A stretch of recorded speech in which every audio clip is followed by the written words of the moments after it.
अस्सलाम वालेकुम। Programme night addition में हम आपको खुशामदीद कहते हैं। नाजरीन, नवाज़ शरीफ को अब वतन वापसी से कोई रोक सकता है, ना ही कोई पकड़कर जेल में डाल सकता है, क्योंकि हुकूमत ने नवाज़ शरीफ की वतन वापसी की राह में जो हायल रुकावटें थीं एक एक करके अब उनको हटाना शुरू कर दिया है। यानी नवाज़ शरीफ का ताहयात नाअहली से अहलियत की तरफ सफ़र शुरू हो गया है। और ये काम PDM हुकूमत ने सेनेट में इलेक्शन एक्ट 2017 तरमीमी बिल मंजूर करके किया है। सेनेट में इलेक्शन एक्ट 2017 के सेक्शन 232 में तरमीम करके ये मंजूरी दी गई है। इस तरमीम के मुताबिक 5 साल से ज़्यादा नाअहली की सज़ा अब नहीं होगी और मुतालिका शख्स 5 साल के बाद कौमी या सूबाई असम्बली का रुकन बनने का अहल होगा। यानी अब आइन के आर्टिकल 62(1)(f) के तहत नाअहली की मुद्दत ज़्यादा से ज़्यादा 5 साल होगी। सेनेट में मौजूद अपोजिशन जमातों तहरीक-ए-इंसाफ और जमात-ए-इस्लामी ने इलेक्शन एक्ट में इस तरमीम की मुखालिफत की और ये मौक़िफ़ अपनाया कि किसी फ़र्द के लिए कानून साजी ये कोई अच्छी रिवायत नहीं है। कानून साजी करनी है तो आइन में तरमीम लानी चाहिए। सेनेट के बाद ये बिल कौमी असम्बली से भी मंजूर होने में बज़ाहिर अब कोई कबाहत नज़र नहीं आएगी। लेकिन अगर इस कानून साजी को अदालत में चैलेंज किया जाता है तो क्या ये तरमीम बरकरार रह पाएंगी? नाजरीन, इसके साथ ही हुकूमत ने इलेक्शन कमीशन को मज़ीद बाइख्तियार बनाने के लिए भी एक तरमीम की है। यानी अब इलेक्शन कमीशन इलेक्शन करवाने या इसके शेड्यूल में तब्दीली करने के मामले पर बिल्कुल आज़ाद होगा।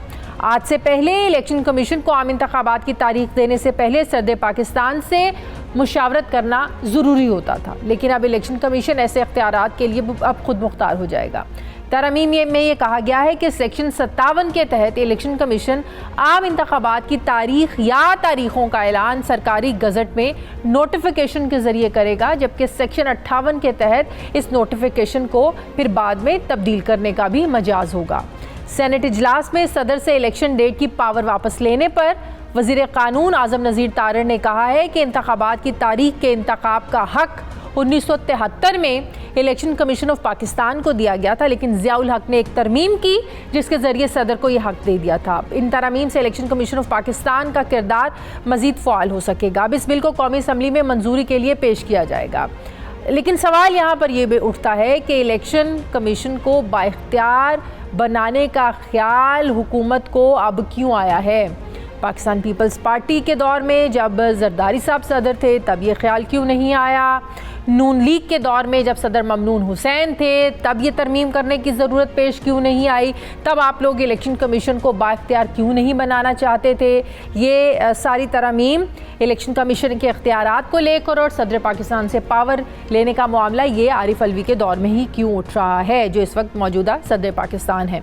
तो सवाल तो ये भी उठता है कि इलेक्शन कमीशन ऑफ पाकिस्तान की हालिया कारकर्दगी हमारे सामने है कि ये इदारा 2 सूबों में आईनी मुद्दत यानी 90 रोज़ में इलेक्शन करवाने में नाकाम रहा है। ये एक हकीकत है। ऐसे में आम इंतखाबात की तारीख का इख्तियार भी इलेक्शन कमीशन को सौंप दिया गया, तो क्या ये इख्तियार जनरल इलेक्शन को इल्तवा में डालने के लिए एक टूल के तौर पर इस्तेमाल हो सकेगा? सवाल ये भी उठता है कि PDM हुकूमत का हालिया कानून साजी से कौन कौन सा मफाद जुड़ा हुआ है जिसके लिए हंगामी बुनियादों पर यह कानून साजी करना इतना ज़रूरी हो गया था? क्या इस कानून साजी के बाद पाकिस्तान में इलेक्शन बर वक्त हो सकेंगे या फिर कोई ना कोई जवाज़ निकाल कर इलेक्शन को इल्तवा में डालना आसान हो जाएगा?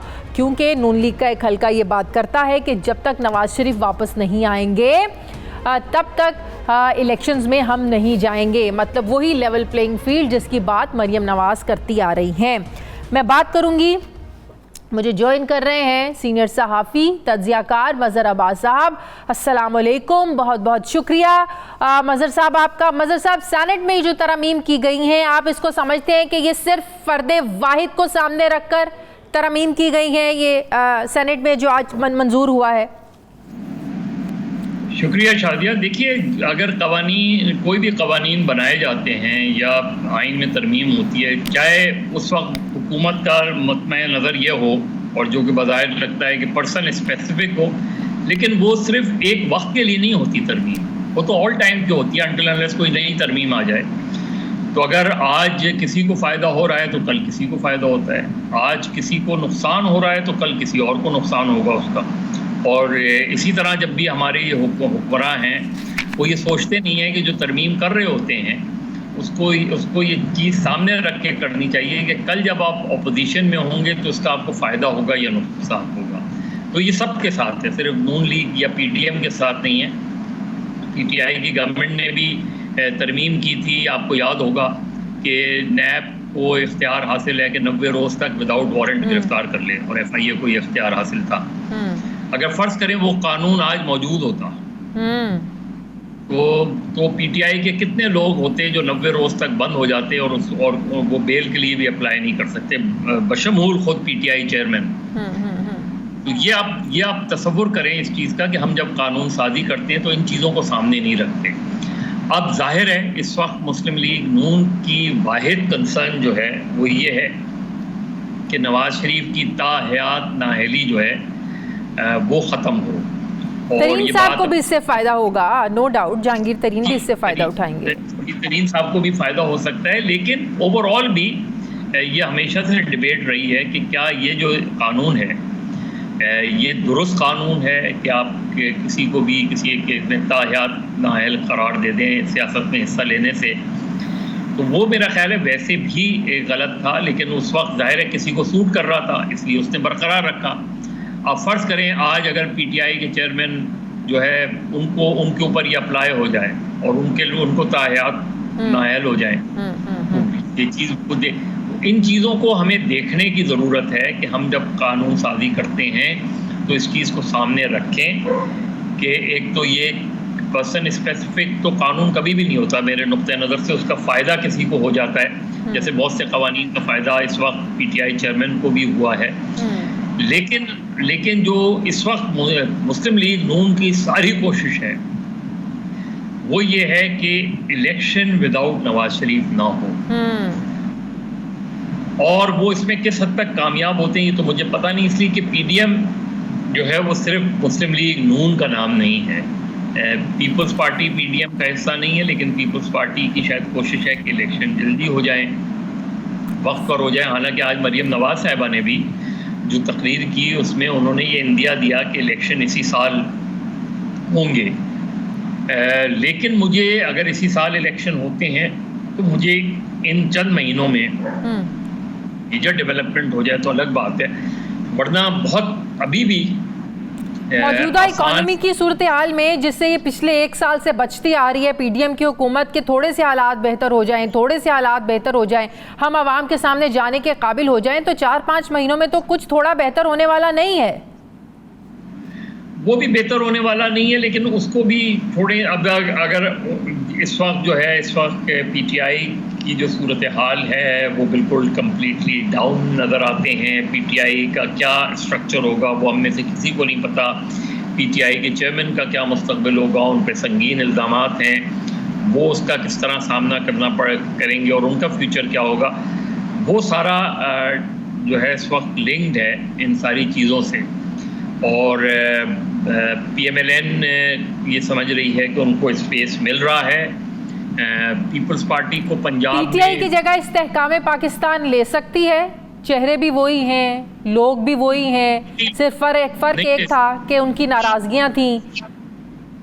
नहीं, शादियां नहीं ले सकती इसलिए कि जो थोड़े बहुत इलेक्टेबल्स भी हैं वो पीटीआई का हिस्सा रहे और अब पीटीआई से अलग हुए हैं, तो जो पीटीआई का सपोर्टर है वो उनको वोट नहीं देगा, किसी भी तरीके से नहीं देगा वो। पीटीआई इलेक्शन में होती है या नहीं होती, और वो एक नेगेटिव वोटिंग हो सकती है उनके खिलाफ, उन लोगों के खिलाफ जिन्होंने पीटीआई का ऐसे वक्त में साथ छोड़ा, उनके खिलाफ नेगेटिव वोटिंग हो सकती है। तो जहांगीर तरीन साहब का जो इस वक्त ग्रुप है वो सदर्न पंजाब में शायद उनके इलेक्टेबल्स कुछ सीटें उठा लें तो उठा लें, वरना सेंट्रल और नॉर्दर्न पंजाब में अब जहांगीर तरीन साहब का अगर क्योंकि उनकी नवाज शरीफ साहब से मुलाकातें भी हो सकती हैं, हुई हैं, लेकिन हमने तो अपने यहाँ इलेक्टेबल्स की सियासत को ही, आपको भी पता है, माजी में भी और रिसेंट इंतखाबात में भी हमने इलेक्टेबल्स की सियासत को ही कामयाब होते देखा है। अब वो वक्त के चेयरमैन पीटीआई खंबे को खड़ा कर दें तो उसको वोट मिल जाए, आपको लगता है ये पॉसिबल है? क्योंकि एक वही वक्त था जब चेयरमैन पीटीआई इलेक्टेबल्स की सियासत से इनकारी होते थे, फिर बाद में उन्हें भी एहसास हुआ, फिर उन्होंने भी इधर से उधर से हर पार्टी से इलेक्टेबल्स को इकट्ठा किया और इंतखाबात में कामयाब हुए। तो इलेक्टेबल्स के बगैर क्या ये लोग जीत सकते हैं? पीटीआई को जाहिर है इस वक्त पीटीआई के पास स्पेस बहुत महदूद हो गई है। आज से चंद महीने पहले तो बहुत स्पेस थी और शायद पीटीआई जो है वो शायद बहुत ज़्यादा बेहतर पोजीशन में होती थी, यानी इस हद तक बेहतर पोजीशन में थी कि अगर वो बहुत ही अननोन शख्स को भी खड़ा करते तो इलेक्शन जीत सकता था वो। लेकिन इस वक्त सूरत हाल ऐसी नहीं है। लेकिन इलेक्टेबल्स भी जो है वो अब इलेक्टेबल्स की तादाद उतनी नहीं रही कि जो सिर्फ अपने बलबूते पे इलेक्शन लड़ सकें और इलेक्शन जीत सकें। अब उनको एक एक्स्ट्रा एडवांटेज ज़रूर होता है, लेकिन वो ऐसी पोजीशन में नहीं है। वो इलेक्टेबल्स हारे भी हैं 2018 के इलेक्शन में, हमने देखा है कि वो इलेक्टेबल्स हारे भी हैं। तो इस वक्त से सारा महवर जो है सियासत का वो पंजाब है। पंजाब में पीटीआई की शक्ल शाह महमूद कुरैशी, चौधरी परवेज़ इलाही, इनकी शक्ल में सामने आती है। इवन अगर पीटीआई के चेयरमैन को सज़ा हो जाती है या वो नाअहल हो जाते हैं, उसके बावजूद भी अगर ये ग्रुप परवेज़ इलाही की आपने बात की, आपने भी शायद आपकी नज़रों से भी गुजरा होगा परवेज़ इलाही की एहलिया का जो एक सोशल मीडिया पर बयान चल रहा है कि उनके साथ जो सलूक हो रहा है, उनको बताया गया कि उनकी परवेज़ इलाही साहब की हालत ख़राब है, डॉक्टर्स ने कहा रिपोर्ट्स चाहिए, वो रिपोर्ट्स लेके गई, उनको अंदर नहीं जाने दिया गया, रिपोर्ट्स लेके जाने की इजाज़त नहीं दी गई, उल्टा उस डॉक्टर को जो है ना वो मुअत्तल कर दिया गया। ये रवैया ठीक है, अगर आपने किसी को पकड़ा है आप कानून के मुताबिक उसके साथ बर्ताव करें, लेकिन ये इंतकामी सियासत वाला रवैया नहीं है जो परवेज़ इलाही के साथ अपनाया जा रहा है। ये गैर जमहूरी रवैया है, ये गैर इंसानी रवैया है। चाहे वो पीटीआई के दौर में पीएमएलएन के साथ हुआ हो, पीएमएलएन के दौर में पीपल्स पार्टी के साथ हुआ हो या किसी और के साथ हुआ हो। आप किसी को इस तरह ह्यूमिलिएट करके, हमने तो ये देखा है कि जो है वो सियासी लीडरों को हथकड़ी तक लगाई गई है। जो इस वक्त हम देख रहे हैं जो ह्यूमन राइट्स एक्टिविस्ट के साथ हो रहा है, जो जर्नलिस्टों के साथ हो रहा है, जो अब परवेज़ इलाही साहब से आप लाख इख्तलाफ करें, सियासी इख्तलाफ करें, नज़रियाती इख्तलाफ करें, लेकिन उन्होंने एज ए स्पीकर भी और एज ए चीफ मिनिस्टर भी उनका जो ट्रैक रिकॉर्ड रहा है अपोजिशन के साथ वो अच्छा रहा है। एक ऐसे वक्त में जब परवेज़ मुशर्रफ के दौर में पीएमएलएन पर बहुत ज़्यादा जो है बुरा वक्त था, उस वक्त हमजा शहबाज को प्रोटेक्ट करने वाले परवेज़ इलाही थे। बिल्कुल बिल्कुल। और ये जो रवैया है, बाकी चीज़ें छोड़ दें, इवन एक सियासी कारकुन भी हो तो उसके साथ ये इवन हमने तो ये भी देखा है कि जब बयानबाजी करते थे तो परवेज़ इलाही उनके अगेंस्ट खड़े हो जाते थे, अगेंस्ट वो बयानात देते थे कि ये हमारी फ़ौज है, हमें इसके साथ खड़े होना है। तो हमने तो परवेज़ इलाही की बड़ी कुर्बतें देखी हैं, एस्टेब्लिशमेंट के साथ अच्छे ताल्लुकात। इवन वो तहरीक इंसाफ के चेयरमैन को समझाया करते थे कि हमारी फ़ौज है, हमें इनके साथ लड़ना नहीं है, हमारे इदारे हैं। तो इस वक्त आपको लगता है ये निगरान हुकूमत कर रही है जो कुछ परवेज़ इलाही के साथ हो रहा है? ज़ाहिर इस वक्त तो निगरां हुकूमत ही है, वहाँ एडमिनिस्ट्रेशन है, उसके पीछे कोई और है। लेकिन मुझे हम जो ये सब चीज़ें कर रहे हैं वो हम सियासी तौर पे एक अच्छे सेहतमंद सियासी कल्चर को फ़रोग़ नहीं दे रहे, बल्कि हम एक ऐसे सियासी कल्चर को फ़रोग़ दे रहे हैं कि कल कोई भी आए वो आपसे इंतकाम ले। ये जो रवैये हैं हमारे, इस पर हमें नज़रसानी करने की ज़रूरत है। मेरा ख़्याल है कि जो चौधरी परवेज़ इलाही साहब के उनकी उम्र देखें, उनकी सेहत देखें, मेरे ख्याल में कि अगर निगरां चीफ मिनिस्टर मोहसिन नकवी साहब इस सारे अमल में इन्वॉल्व नहीं हैं तो वो कम से कम इतना तो नोटिस ले सकते हैं कि अदालतें भी ले सकती हैं, लेकिन वो खुद भी ले सकते हैं। और कुछ नहीं तो आप उनको कम से कम, जिस तरह उनकी वाइफ कह रही हैं, उनको हॉस्पिटलाइज किया जा सकता है, उनका ट्रीटमेंट किया जा सकता है, भले आप उन्हें कस्टडी में रखें। ये आउट ऑफ द वे जाके चीज़ें करनी चाहिए। खुदा ना खास्ता कोई किसी को इस तरह का हादसा हो जाए, फिर कौन जिम्मेदार है इसका? मेरा ख्याल है इन चीज़ों का ख्याल रखने की ज़रूरत है। बहुत बहुत शुक्रिया सीनियर सहाफ़ी तज्ज़ियाकार मज़हर अब्बास साहब। नाज़िम, मुझे प्रोग्राम में एक ब्रेक लेनी है, वापस आते हैं एक वक्फे के बाद।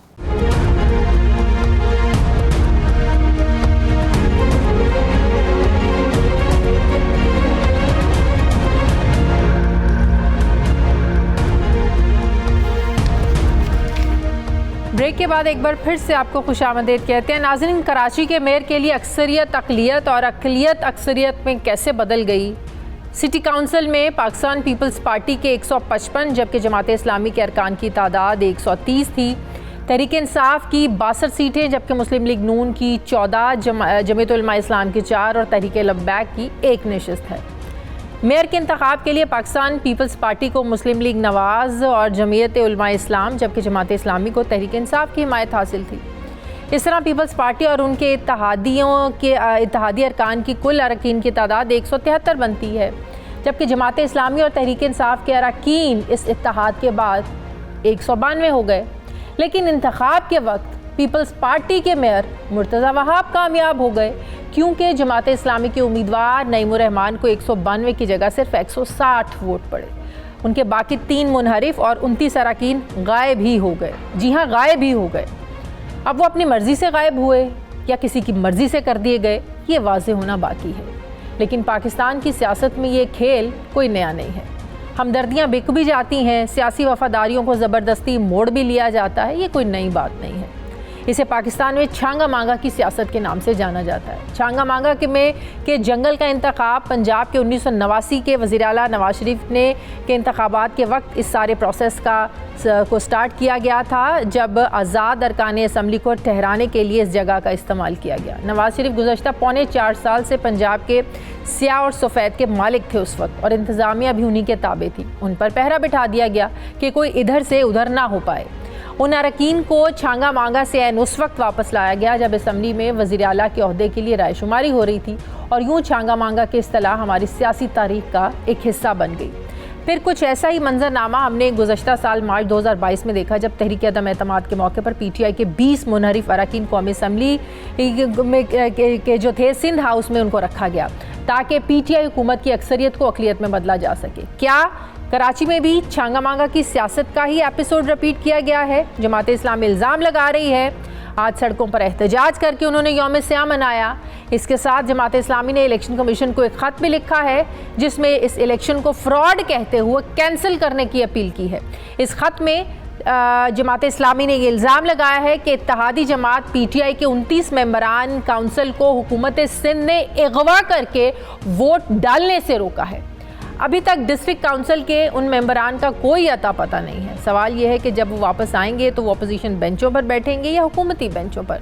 तो जाहिर है कि अगर वो मुर्तज़ा वहाब के ख़िलाफ़ अपोजिशन बेंचों पर बैठते हैं तो फिर ये अनोखी काउंसिल होगी जिसमें अपोजिशन अरकान की तादाद ज़्यादा होगी, और किसी भी बिल की मंजूरी में अगेन उन्हें गायब करना होगा, वरना मेयर के जो बनाए हुए कवानीन होंगे ये तो काउंसिल से पास नहीं हो सकेंगे। ऐसे अजीब और गरीब सियासत का निज़ाम आखिर कैसे चलेगा? पाकिस्तान पीपल्स पार्टी इस पर क्या कहती है, मैं बात करूंगी सूबाई वज़ीर इत्तलात सिंध पाकिस्तान पीपल्स पार्टी के सीनियर रहनुमा शर्जील मेमन साहब। अस्सलाम वालेकुम, बहुत बहुत शुक्रिया शर्जील साहब आपका। शर्जील साहब, वाज़े तौर पर जमात इस्लामी की 130 सीटों के साथ जब तहरीक इंसाफ मिली उनके साथ, तो उनके 193 वोट बनते हैं। पाकिस्तान पीपल्स पार्टी की पार्लिमानी रिवायात किसी से ढकी छुपी नहीं है। पाकिस्तान पीपल्स पार्टी जो ये दावा करती है कि हमने जमहूरियत के लिए सबसे ज़्यादा कुर्बानियाँ की हैं, बिल्कुल कोई शक नहीं है, लेकिन एक वाज़े पार्टी की अक्सरियत होने के बावजूद उसको अक़लियत में बदल देना या बदला जाना, क्या इस पर सवाल उठना जायज़ बनता है शर्जील साहब? बिस्मिल्लाह, शुक्रिया। मुझे आपने एक इंट्रो में आपने एक लफ्ज़ मुझे तो वो वेग लगा, तो मैं पहले समझने की कोशिश करूँगा। आपने कहा कि पीपल्स पार्टी की जो रिवायत है वो ढकी छुपी नहीं है। अगर वो आपने पॉजिटिव वे में कहा तो बहुत अच्छा कहा, पॉजिटिव वे में कहा, ऑफ कोर्स। Thank you. अच्छा, दूसरी बात मैं अर्ज कर लूँ। अच्छा जी, आपने एक और आपने बात की इंट्रो में कि जी अक्सरियत को अक़लियत में तब्दील कर दिया गया और अक़लियत को अक्सरियत में तब्दील कर दिया गया। दो बातें। अक्सरियत किसके पास थी? नंबर गेम में अगर आप देख लें तो फिर पाकिस्तान पीपल्स पार्टी के पास थी। अगर मैं पहले इंडिविजुअल पार्टीज की बात करूँ, पीपल्स पार्टी नंबर 1 थी, फिर सेकंड पे जमात इस्लामी, फिर PTI, फिर PMLN, फिर जमात उलमा इस्लाम। तो इस तरह फिर पार्टीज थी, ठीक है। जमात उलमा इस्लाम और PMLN ने जो है पीपल्स पार्टी को सपोर्ट किया। PTI ने ऐलान किया कि हम जमात इस्लामी को सपोर्ट करेंगे। PTI में 9 मई के बाद जो सूरत हाल है वो आपसे भी ढकी छुपी नहीं है, मेरी भी ढकी छुपी नहीं है। PTI के 2 रहनुमा, सिंध के साबिक गवर्नर वो PTI छोड़ के चले गए। सिंध के सदर PTI के अली जैदी साहब वो पार्टी छोड़ के चले गए, खुदाफिज कह दिया उन्होंने पार्टी को, और वो फेडरल मिनिस्टर भी रहे हैं, करीबी साथी भी थे, छोड़ के चले गए। तो जब आप इतने बड़े लेवल पे लोग पार्टी छोड़ के जा रहे हैं तो क्या आप नहीं समझते कि काउंसलर लेवल पे या यूसी चेयरमैन लेवल पे भी इख्तलाफात होंगे पार्टी के अंदर, कि कोई पार्टी में कोई गाइड करने वाला नहीं है? जो मौजूदा सूबाई सदर है पीटीआई का और ऑपोजिशन लीडर है, वो खुद इस वक्त रूपोश है, मुख्तलिफ जगहों से मैसेजेस भेज रहा है, जिस तरह वो मुख्तलिफ ऑर्गेनाइजेशन। अगर जवाब सिर्फ 9 मई का है फिर तो इन्हें इस इलेक्शन में हिस्सा ही नहीं लेना चाहिए था ना। मैं अर्ज करूँ ना, मुझे कंप्लीट करने दें प्लीज, मैं आपको एक एक बात जवाब दूंगा।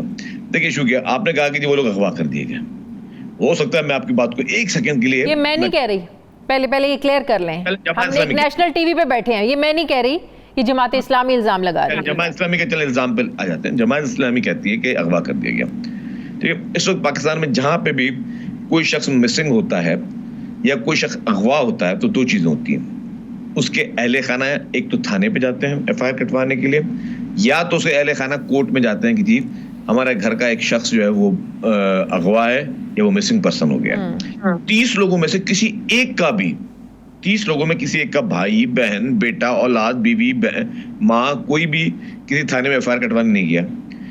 कोई एक भी किसी कोर्ट में कोई एक पिटीशन दिखा दें कि जी हमारा बच्चा या हमारा भाई जो है वो मिसिंग हो गया, उसको ढूंढा जाए, मुझे कोई एक पिटीशन बता दें। इसका मकसद क्या हुआ कि वो अपनी राजी खुशी से गए।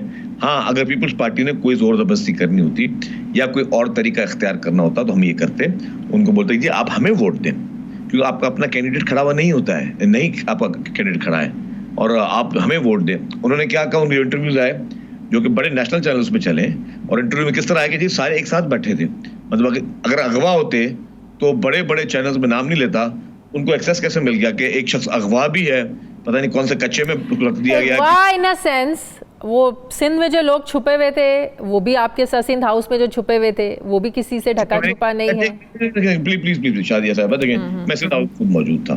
सिंध हाउस में आपको किसने छुपे हुए थे?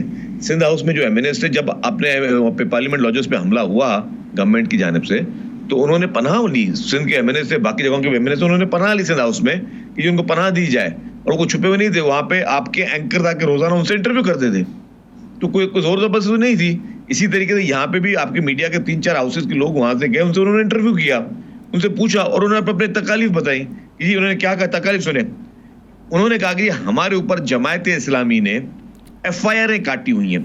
हमने अमीर जमायत इस्लामी को कहा कराची में, हाफिज हुसैन अहमद साहब को, कि जी ये एफआईआर ने जो आपने इलेक्शन के मौके पे हम पर काटी है, इनको वापस ले तो हम आपको वोट दें। उन्होंने अपने इंटरव्यू में कहा, और उन्होंने क्या कहा कि उन्होंने कहा कि हम देखेंगे। तो एक मतलब आपके ऊपर मैं एफआईआर भी कटवाऊं झूठी, और फिर आप उसको बोलो मुझे वोट भी दो, मेरी हिमायत भी करो, ये पॉसिबल नहीं है। चीजों को हम लोग बारीकी क्यों नहीं देखते? नहीं, ये इन लोगों का तब तो इख्तलाफ सामने नहीं आया जब चेयरमैन पीटीआई ने ये ऐलान किया कि हम इत्तेहाद कर रहे हैं, ये जो इलेक्शंस होंगे जमात इस्लामी के साथ, तब तो किसी का इख्तलाफ सामने नहीं आया। देखिए नहीं, मैं पीटीआई के किसी मेंबर की जस्टिफिकेशन क्यों दूं? मेरा सवाल तो ये है ना, या मैं उसके लिए क्यों क्लैरिफिकेशन दे रहा हूं?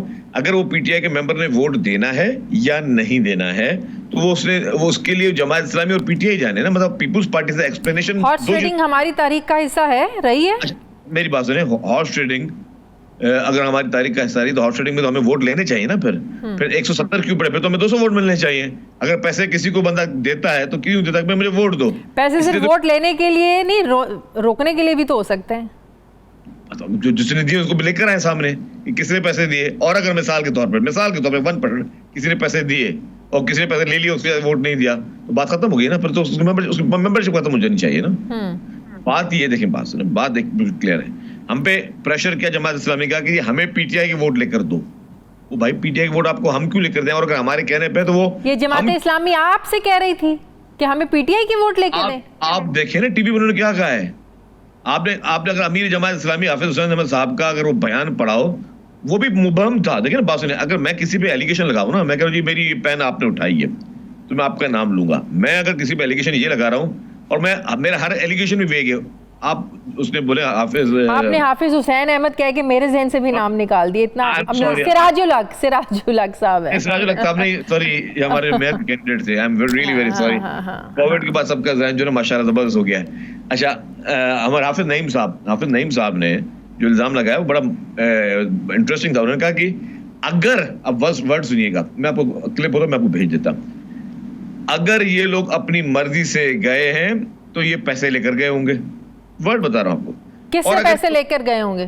सुन तो है, मतलब उन्होंने हम पे इल्जाम लगा दिया मिसाल के तौर पे ना कि अगर ये लोग पैसे लेकर गए, अगर ये लोग अपनी मर्जी से गए हैं तो पैसे लेकर गए होंगे, और अगर ये लोग कहीं जबरदस्ती गए हैं तो फिर अगवा हुए होंगे। मतलब आप इल्जाम लगाने वालों को पता नहीं है कि जो एफआईआर कटवाता है कि जी मुझे एफआईआर क्या कटवानी है, जब मतलब वो भी एक वो इफ एंड बट्स में जा रहे हैं। अच्छा, वो सारे लोग, मैंने कहा कि मैं तो जिस दिन ये इलेक्शन हुई थी तो 2 दिन पहले से कह रहा हूँ, सारे के सारे लोग कराची में बैठे हैं, अपनी फैमिली के साथ अपने घरों में बैठे हैं। आप उन्हें घरों में जाकर नॉक करके पूछे भाई आप हमें वोट क्यों नहीं दे रहे, या पीटीआई उनसे पूछे जिनके मेंबर है, उसमें जमात इस्लामी का भी कोई नहीं डायरेक्ट होता है, पीटीआई जाके उनसे पूछे आप हमें वोट क्यों नहीं दे रहे, आप पीपुल्स पार्टी पे क्यों प्रेशर डाल रहे हैं कि हमें वोट लेकर दें। तो ये सारी स्टोरी शजील साहब, पाकिस्तान पीपल्स पार्टी के हिस्से में मेयरशिप पहली दफ़ा आई है। इससे पहले सबसे ज़्यादा जो एक अच्छा दौर रहा है एज अ मेयर वो मुस्तफ़ा कमाल का रहा है, जिसकी हर कोई मुखालिफ भी तारीफ़ करता था कि मुस्तफ़ा कमाल ने बड़े काम करवाए हैं। नो डाउट अभी भी कराची में बहुत सारे मसाइल, बहुत सारे चैलेंजेस हैं। मुर्तज़ा वहाब की सलाहियत पर कोई शक नहीं है, यंग है, बाहिम्मत हैं, बासलाहियत है, पढ़े लिखे नौजवान हैं। वो क्या प्रायोरिटीज़ हैं वहाँ? पानी के मसले भी हैं, वहाँ गंदगी का मसला भी है, वहाँ नालों की सफाइयों का भी मसला है। तो प्रायोरिटीज़ में क्या है आप लोगों की? देखिए, मैं क्लियर बता दूं, मुर्तज़ा वहाब एक अच्छे शख्स हैं, पढ़े लिखे नौजवान हैं, आपने भी उसकी तारीफ की, thank you very much. But Peoples Party की प्रायोरिटी कराची है, और मैं आपको 2-4 चीज़ें सिर्फ बताऊँ, ज़्यादा आपका टाइम नहीं लूँगा। पीपल्स पार्टी की कराची में प्रायोरिटी है। पानी की आपने बात की, बिल्कुल K4 पे पीपल्स पार्टी ने काम शुरू किया, billions of rupees Peoples Party Sindh government ने भी रखे, फेडरल गवर्नमेंट भी रख रही है, काम चल रहा है। अभी भी तकरीब हुई थी, हब डैम से जो भी पानी लेके आने की हम कोशिश कर रहे हैं। चीफ मिनिस्टर साहब ने पब्लिक प्राइवेट पार्टनरशिप के जरिए डिसैलिनेशन प्लांट पाकिस्तान का पहला वो लगाने जा रही है सिंध गवर्नमेंट, ठीक है, ताकि हम समंदरी पानी को मीठा करके दें। ये तो स्कीम जो मैं अपने आंखों से देख रहा हूँ, ये बात नहीं। कराची में सड़कें बन रही हैं, अंडरपासेस बन रहे हैं, ओवरहेड ब्रिजेस बन रहे हैं, पूरा कराची, आधा कराची जो है उस पर डेवलपमेंट हो रही है, कंस्ट्रक्शन हो रही है, पूरी दुनिया देख रही है, कोई छुपी हुई बात नहीं है। ट्रांसपोर्ट के दुनिया के बेहतरीन प्रोजेक्ट्स कराची में लेकर हम लोग आ रहे हैं। हमारे पास जो इस वक्त रेड लाइन पे काम चल रहा है, येलो लाइन पे काम शुरू होने वाला है, ऑरेंज लाइन कंप्लीट कर गया, पीपल्स बस सर्विस लेके आ गया। पाकिस्तान की पहली ईवी बसेस जो है कराची में शुरू हो चुकी हैं। पाकिस्तान की पहली पिंक बसेस ओनली फॉर खवातीन कराची में चल रही हैं। अब आ जाए बाकी सेक्टर्स पे, जो मेन और सबसे इंपॉर्टेंट सेक्टर है कराची के लिए, जो पूरे पाकिस्तान का, मैं फिर वो कह रहा हूँ चैलेंज, आप मुझे पता है कराची में नहीं रहती, पूरे पाकिस्तान की बेस्ट गवर्नमेंट हॉस्पिटल आपको मिलेंगे तो कराची में मिलेगी। चाहे NICVD को आप देख लें, चाहे आप साइबर नाइफ को देख लें, इन्फेक्शन डिजीज हॉस्पिटल को देख लें, मतलब बच्चों की हॉस्पिटल देख लें, कौन सा ऐसा इलाज, मतलब हमारा साइबर नाइफ पूरे सिंध में चल रहा है। मुझे ये बताएं कि जी उसके मतलब सॉरी हमारा ये गंबट वाला institute of for lungs and transplant and liver transplant वो चल रहा है। मुझे बताएं, मैं कराची में रहती नहीं, लेकिन जब आई वहाँ पे सीवरेज का मसला बहुत देखा, वहाँ पर गंदगी बहुत देखी। वहाँ थोड़ी सी बारिश के बाद लोगों के घरों में गंदा पानी और वो पूरे मोहल्ले डूबते देखे। तो ये मसाइल मैंने कराची में देखे हैं। जो कचरे के इशू थे वो मैं भूल गया, अच्छा आपने याद दिला दी इसी बहाने से। सॉलिड वेस्ट मैनेजमेंट में कराची में इस वक्त इंटरनेशनल कंपनीज काम कर रही हैं और वो यहाँ का कचरा उठा रही हैं और वो डंपिंग स्टेशन पे जा रहा है, उठ के लिफ्ट हो रहा है, घरों से डोर टू डोर जो है नॉक करके कचरा उठा के लेके जा रहे हैं। मुझे ये बताएं, बिलियंस ऑफ रुपीस की कराची में स्कीम चल रही है। मैंने हेल्थ में बताया ना, हेल्थ में आपको पता है कि पूरे पंजाब से लोग, पूरे खैबर पख्तूनख्वा से लोग, बलूचिस्तान से लोग, ईरान से लोग, अफगानिस्तान से लोग, मैं आपको ऑन एयर बता रहा हूँ, मैं आपको OPD दिखाता हूँ जो इलाज कराने के लिए सिंध में आ रहे हैं मुफ्त, और बेस्ट हॉस्पिटल्स।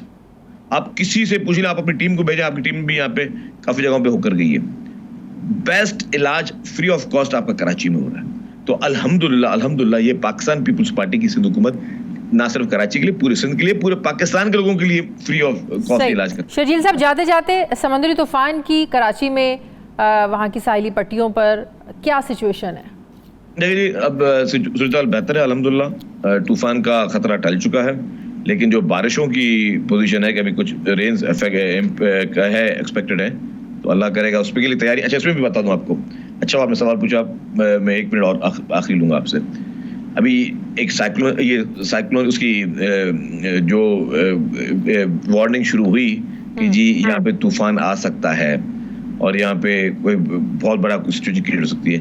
3 दिन के नोटिस पे सिंध गवर्नमेंट ने जो हमारा साहिली बेल्ट है, ठीक है, उसमें 76,000 से ज्यादा लोगों को की नकल मकानी के एवैक्यूएट किया। कोई छोटी बात है।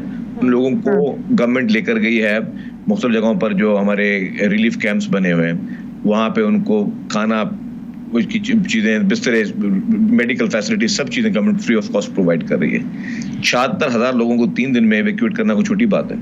ये हमारी पाकिस्तान पीपल्स पार्टी की सिंध हुकूमत ने काम किया। अब फिर उनको वापस लेके जाएंगे इंशाल्लाह खैर खैर से। अगर ये ना करते तो ये भी बता दूं, क्योंकि तूफान नहीं आया, लेकिन हाई टाइड की वजह से पानी उन लोगों के देहातों में आ चुके हैं। बिल्कुल। तो इन लोगों को हमें फिर इस वक्त रेस्क्यू करना पड़ता है कश्तियों में, लेकिन उनको पहले हमने टाइमली सारे मेजर्स लिए। तो ये अवामी हुकूमत जो होती है ना, जो अवाम के वोटों से आती है, तो उनका हमारे सारे MP, MNA, चीफ मिनिस्टर, पूरी गवर्नमेंट की मशीनरी जो है वो उन तमाम होती है। बहुत बहुत शुक्रिया सूबाई वज़ीर इत्तलात सिंध शर्जील मेमन के साथ थे। मुझे ब्रेक लेनी है नाज़रीन, वापस आते हैं वक्फे के बाद।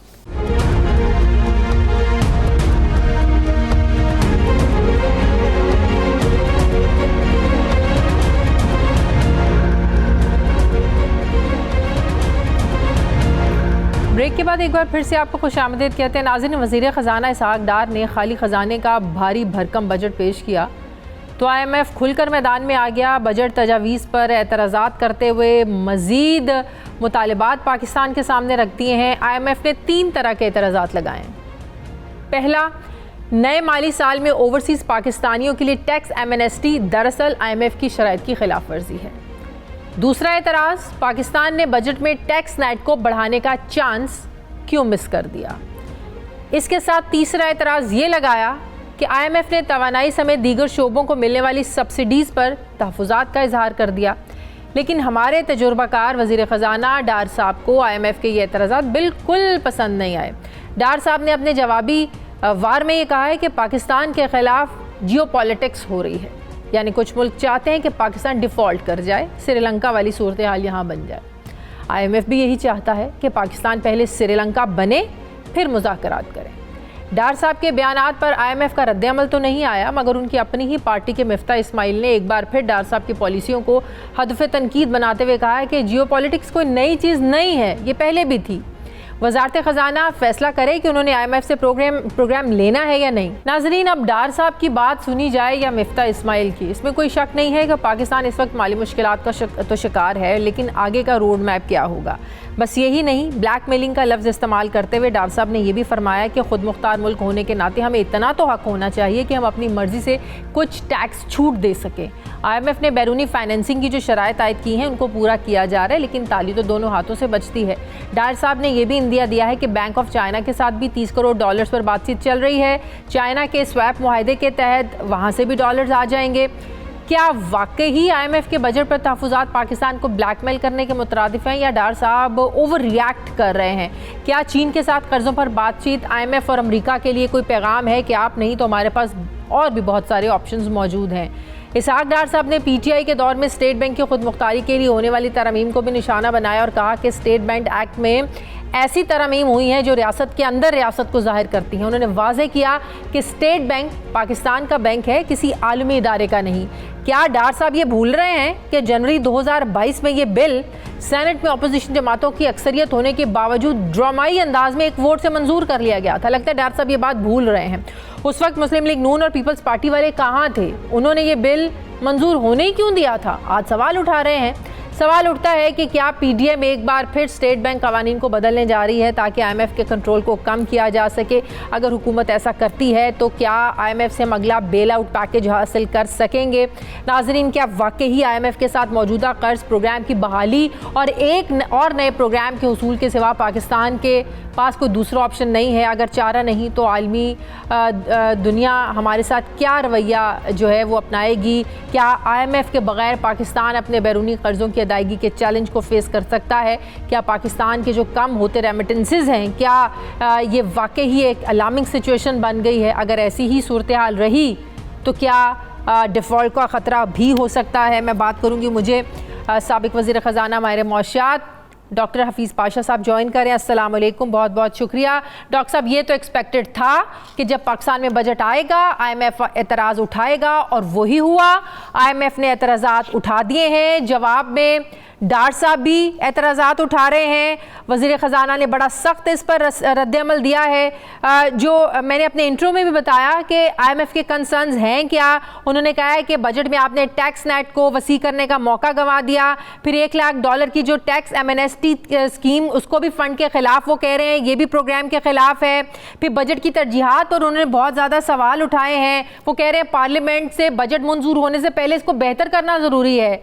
ये IMF प्रोग्राम को की सूरत हाल किस तरफ आपको जाती हुई लग रही है? हम ये बेल आउट पैकेज हासिल कर भी सकेंगे या नहीं सर? बिस्मिल्लाहिर्रहमानिर्रहीम।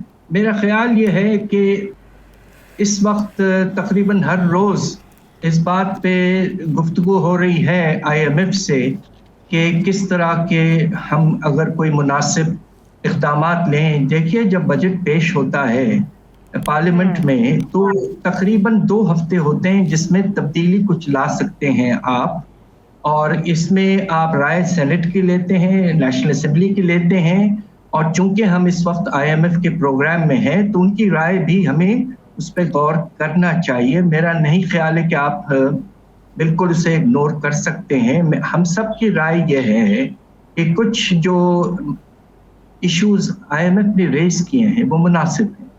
मैंने खुद ये लिखा है कि पाकिस्तान को चाहिए था कि ज़्यादा प्रोग्रेसिव टैक्सेशन यानी कि अमीर तबके से और ज़्यादा कुछ रेवेन्यूज हासिल करते, और साथ साथ टारगेटेड रिलीफ जो है वो बेनज़ीर इनकम सपोर्ट प्रोग्राम इजाफा करके कुछ बेहतरी लाते। ऐसा नहीं हुआ है। इंशाल्लाह देखिए आने वाले दिनों में हो सकता है कि जो अमेंडेड बजट अनाउंस होगा 24 को, उसमें अब ये देखना है क्या तब्दीली। डॉक्टर साहब, IMF के रवैये से लग रहा है कि IMF बिल्कुल भी फ्लेक्सिबल होने को तैयार नहीं है। डार साहब कह रहे हैं कि चाइना तो समझ गया है कि सूरत हाल क्या है, ये क्यों और किस लिए किया जा रहा है। जो हमारे साथ जियोपॉलिटिक्स हो रही है, कुछ पाकिस्तान दुश्मन जो ताकतें हैं वो चाहते हैं कि पाकिस्तान डिफ़ॉल्ट कर जाए। आपको पता है कि ये भी हमारे लिए एक वक्त में थ्रेट रही है कि या आप CPEC को देख लें या आप IMF प्रोग्राम को देख लें। तो क्या ये सारी सिचुएशन उस तनाजुर में भी पैदा की जा रही है पाकिस्तान के लिए? देखिए, ये इस बात पे कोई राय देना इस वक्त नामुनासिब है। थोड़े दिनों की बात है, हम इंतजार कर लें। आज से लेकर तकरीबन 8 दिन के बाद जो अमेंडेड बजट है वो पेश होगा, उससे वाज़ेह हो जाएगा कि IMF ने जो उन्होंने इश्यूज रेज किए थे, क्या वो हुकूमत ने उनको हैंडल करने की कोशिश की है और किस हद तक की है, और IMF का क्या रिस्पांस है। उसके बाद में फिर जब अगर एक दफ़ा IMF प्रोग्राम ख़त्म हो जाता है, वो तो एनीवे 30 तारीख को ख़त्म होना ही होना है, तो उसके बाद में पाकिस्तान के पास मुख्तलिफ ऑप्शंस हैं, और देखिए आगे चलकर क्या होता है। डॉक्टर साहब, जो IMF $6 अरब का कह रहा है, ये पाकिस्तान के लिए इकट्ठे करना आसान है। $3 अरब का तो डार साहब ने कह दिया कि ये फाइनेंसिंग की तो यकीन दहानी करा दी है कि $2 अरब सऊदी अरब दे रहा है, UAE हमें $1 अरब दे रहा है, फिर $1 अरब आलमी बैंक और जनीवा कन्वेंशन से हमें मिलेंगे। तो $6 अरब हम इकट्ठे कर लेंगे?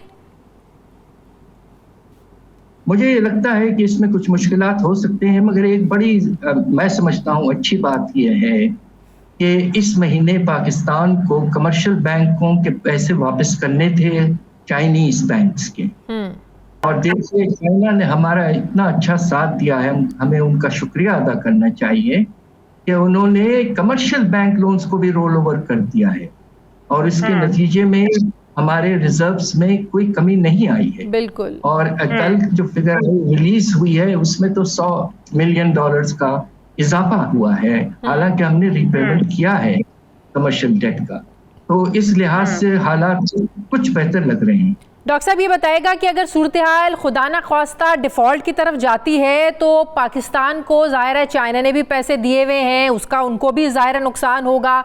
आपको याद होगा कि IMF ने श्रीलंका के साथ भी ये शर्त रखी थी कि पहले आप अपनी रीस्ट्रक्चरिंग करवाएं, फिर चाइना भी हेल्प के लिए राज़ी हुआ, फिर भारत हुआ, फिर जापान हुआ। अगर IMF के साथ हमारा प्रोग्राम अभी आगे बात नहीं बढ़ती और डिफ़ॉल्ट की तरफ सूरत हाल जाती है तो चाइना इसमें किस हद तक हमारी मदद कर सकता है? इंशाल्लाह अनकरीब देखिए क्या होता है। मेरी गुजारिश ये है कि हमें इस चीज पर उस वक्त बात करना चाहिए जबकि बिल्कुल वाज़ेह हो जाए कि IMF का प्रोग्राम जो है वो जारी रहेगा या नहीं। अगर नहीं रहता है तो यकीनन पाकिस्तान को इमरजेंसी के तौर पर अपने दोस्त ममालिक खास तौर पर चाइना से मदद की जरूरत पड़ सकती है। और जिस तरह चाइना ने अभी तक हमारा साथ दिया है माशाअल्लाह, इंशाअल्लाह आगे चल के भी पाकिस्तान का मेरे ख्याल से तो साथ देता रहे। सब डार साहब ने बड़ा सख्त रवैया अपनाया हुआ है। एक तरफ पैसों की ज़रूरत है, जब आपको किसी से पैसों की ज़रूरत होती है किसी भी चीज़ की तो आपको थोड़ी लचक दिखानी होती है अपने रवैये में। लेकिन डार साहब तो बड़ा कॉन्फिडेंट होते हैं अपने प्लान बी के बारे में, और वो बात करते हैं कि IMF तो चाहता ही है कि पाकिस्तान श्रीलंका बन जाए, फिर हम इनसे मुज़ाकरात करें। तो आप नहीं समझते कि डार साहब को अपने रवैये में लचक रखनी चाहिए? बिल्कुल बिल्कुल, हमारे फाइनेंस मिनिस्टर साहब एक बड़े सीजन पुराने फाइनेंस मिनिस्टर हैं। हम सब इस बात पे कुछ परेशान थे कि क्यों इतना एक्सट्रीम रिएक्शंस वो दिखा रहे हैं। अभी भी बातचीत चल रही है। देखिए एक वक्त मुकम्मल हो जाए एक प्रोसेस तो फिर आप मुनासिब समझें तो कहिए, मगर ये in the process of negotiations and discussions इस तरह के सख्त अल्फाज और लैंग्वेज इस्तेमाल करना मेरी विद ऑल ड्यू रिस्पेक्ट्स गुजारिश ये है कि ये नामुनासिब। जिस प्लान बी की हमेशा बात करते हैं डार साहब, वो प्लान बी क्या है जिस पर वो तकिया किए बैठे हैं? देखिए बात यह है कि इस वक्त मेरे ख्याल से प्लान बी मुकम्मल तौर पर हुकूमत ने नहीं सोचा है और सिर्फ इशारा एक तरफ दिया है चाइना का। मगर देखिए जो आपको पैसों की जरूरत है वो अमाउंट बहुत ज्यादा है। अगर आपको रोल ओवर्स भी मिल जाएं तो हमारा अंदाजा ये है कि पाकिस्तान को आने वाले साल में तकरीबन 16 अरब डॉलर की जरूरत होगी। तो इसको हासिल करने के लिए कॉम्प्रिहेंसिव प्लान बनाना पड़ेगा और इसके इम्कानात जरूर हैं कि जब नई एक मुंतखब हुकूमत इलेक्शंस के बाद आएगी तो शायद उनके पास कोई ऑप्शन नहीं होगा अलावा कि हम वापस IMF के पास जाएं, क्योंकि IMF is the lender of the last resort. उनकी responsibility to help countries in distress. और हम एक 3 साल फिर से नए प्रोग्राम में जाएंगे जिसमें नुमाया तौर पर पैसों भी मौजूद होंगे और साथ साथ उसकी छतरी की वजह से दूसरे डोनर्स और क्रेडिटर्स हमें पैसे देने के लिए हो सकता है तैयार हो जाएं मुनासिब लेवल पर। मगर इस वक्त देखिए uncertainty is at its peak. बिल्कुल बिल्कुल डॉक्टर साहब, इस सब बहुत परेशान। डॉक्टर साहब, मूडीज ने बड़ी परेशान कुन एक रिपोर्ट जारी की है कि आप उससे अग्री करते हैं कि बैरूनी सेक्टर्स की हालत हमारे बहुत ज़्यादा नाजुक हो चुकी है। वो कहते हैं कि अगले बजट में बैरूनी ज़राए से 21 अरब डॉलर के कर्ज़ों का इंतज़ाम करने का कहा है। तो ये क्या हमारे लिए इतना प्रैक्टिकल, इतना ईजी है 21 अरब डॉलर का टारगेट? देखिए यही तो मुनासिब सवाल है मोदीज का और हम सब का। और हुकूमत ने अलबत्ता ज़रूर पेश किया है अपने बजट डॉक्यूमेंट्स में कि ये पैसे किस तरह पूरे किए जाएंगे, मगर इसमें कुछ सवालात ज़रूर हैं। ये इस वक्त कहना कि हमें कमर्शियल बैंकों से नया पैसा मिलेगा, इंटरनेशनल कमर्शियल बैंकों से, और दूसरी तरफ हम कुछ बॉन्ड्स भी फ्लोट कर पाएंगे, मेरा नहीं ख्याल है with all due respects to the ministry कि इस तरह की गुंजाइश पैदा होगी। पाकिस्तान की रेटिंग्स बहुत खराब हो चुके हैं, तो हमें दूसरे जरियों से कुछ हासिल करना पड़ेगा। और एक और बात कहता चलूं कि पाकिस्तान के जो इस साल का फ्रेम किया गया है एनुअल प्लान फॉर 2023-24, उसमें ये लिखा गया है कि पाकिस्तान का करंट अकाउंट डेफिसिट 6 अरब डॉलर तक पहुंच सकता है। मेरी गुजारिश ये है कि इसकी गुंजाइश बिल्कुल मौजूद नहीं है। आपको बहुत कोशिश करके जिस तरह आपने पिछले 2 महीने में करंट अकाउंट को छोटा सा सरप्लस में कन्वर्ट किया है, वही सिलसिला जारी रहना पड़ेगा। और इसकी वजह से शरे नमू में जो 3.5% का टारगेट सेट किया है वो बहुत चैलेंजिंग होने का 3.5% का टारगेट आप बात कर रहे हैं, मैं आपको ही कोट करके ये बात करती हूँ कि आपने अपने स्टडी से बताया हमें कि ये तो माइनस में रही है, जो 0.29 हमें बजट में बताई गई, इक़्तिसादी सर्वे में बताई गई, वो तो माइनस में रही है। तो 3.5% का टारगेट क्या इतना आसान है जो इन्होंने टारगेट अपना सेट कर लिया है? अभी आप नेगेटिव में चल रहे हैं, तो 3.5 तक आप कैसे पहुँच जाएंगे मौजूदा करंट अपनी मुआशी सिचुएशन में? बिल्कुल बहुत मुश्किल होगा, और ख़ास तौर पे अगर दरामदात पे वही स्ट्रिक्ट आपको रिस्ट्रिक्शंस लगाने पड़े। अब आप ये देखिए कि साल के पहले 10 महीने में सनती पैदावार में 9% कमी आई और अप्रैल के महीने में 21% कमी, तो उसे नेगेटिव में जा रहा है सिलसिला सारा। तो ये ऑप्टिमिस्टिक टारगेट है 3.5%। हम तो खैर सब दुआ करते हैं कि अल्लाह चाहे तो हो सके, मगर हालात को देखते हुए कहना पड़ता है कि सबसे बड़ा कंस्ट्रेंट जो पाकिस्तान की इकोनॉमी पे है वो है एक्सेस टू इंपोर्ट्स और उसकी फाइनेंसिंग, और उसमें बहुत मुश्किल आने वाली है। डॉक्टर साहब, जब हमें पता था कि IMF की मंजूरी के बगैर आप लोग बजट मंजूर नहीं करवा सकते हैं, IMF को एतराज़ात होंगे, IMF इस पे सवालात उठाएगा और वैसा ही हुआ, तो आप नहीं समझते कि IMF के कंसर्न्स को एड्रेस करना चाहिए था बजट बनाते हुए? ये आपका बहुत मुनासिब सवाल है।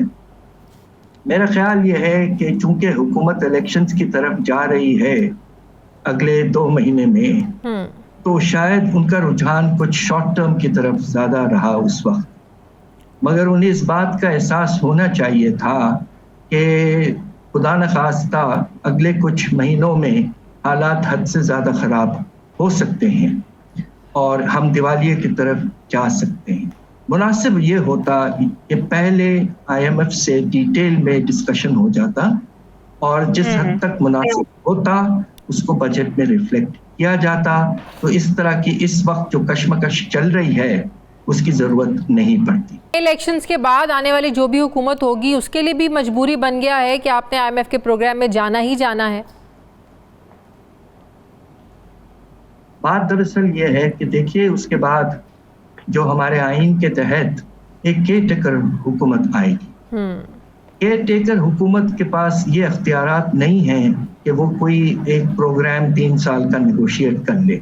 अलबत्ता वो एक काम जरूर कर सकते हैं और हमारी उम्मीद है कि इंशाल्लाह वो ये करेंगे कि जो IMF से टेक्निकल डिस्कशंस कर लें और अग्रीमेंट हो जाए कि रिफॉर्म एजेंडा क्या होगा, परफॉर्मेंस क्राइटेरिया क्या होंगे और आपके टारगेट्स वगैरह क्या होंगे, और विदाउट फाइनलाइजेशन जैसी एक नई हुकूमत आती है मुंतखब 5 साल के लिए, उसको ये सारा काम जो है उनके सामने रखा जाए और इंशाल्लाह वो जल्दी पे एक्सेप्ट कर लें और पाकिस्तान एक नए IMF प्रोग्राम 3 साल का उसकी तरफ आगे बढ़े। बहुत बहुत शुक्रिया। साबिक वज़ीर ख़जाना माहिर मुआशा डॉक्टर हफीज़ पाशा साहब मेरे साथ थे, बहुत शुक्रिया आपका। प्रोग्राम का वक्त ख़त्म हो गया। नाज़रीन, फीडबैक ज़रूर दें, अपना ख्याल रखें, मुझे इजाज़त दें, अल्लाह हाफ़िज़।